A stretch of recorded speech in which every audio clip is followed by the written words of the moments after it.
Askeri ücret em dixwazin ku 3 milyar û nîv be eskiden ez tek başına milde hep şahsa dirên vêga em sê hep şahs dişxunin em îdara mala xwe nikarin bikin.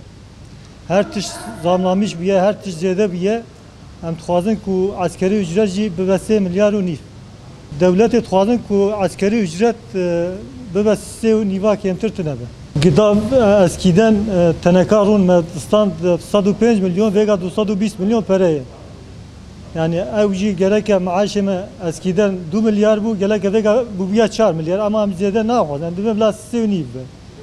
Gorya gıdayı am tuazın %50 var eseri. Askeri ücret ola askeri ücret emtike askeri tuazın ko ziyade be. Am tuazın ko bilam hafız zaruki men am tuazın ko askeri atışmış girane.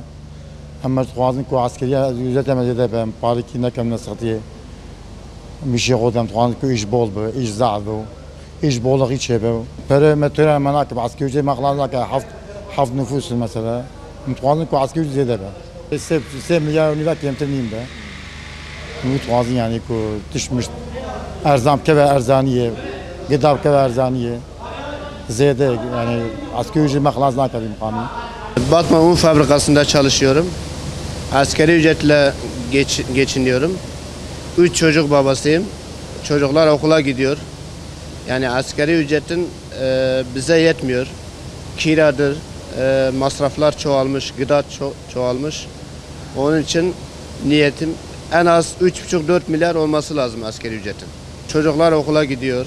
İhtiyaçlarını karşılayamıyoruz. Mesela tablet alacağız, tablet alamıyoruz. O yönden sıkıntı çekiyoruz. Geçimimizi sağlayamıyoruz.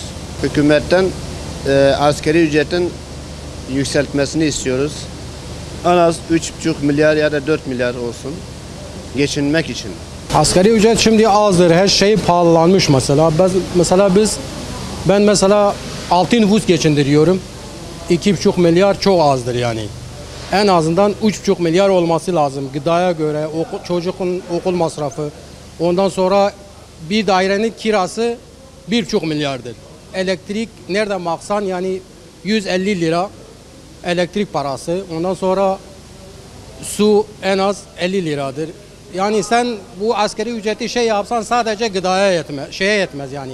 Sadece meyveye yetmez.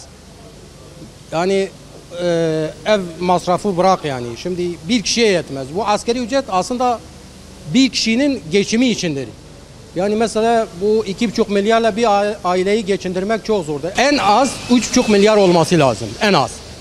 Yani 3,5 milyar olması lazım. En az. 3 tane çocuğum var. Asgari ücretle geçinemiyorum. Kesinlikle kira, ekstra faturalar, şu bu.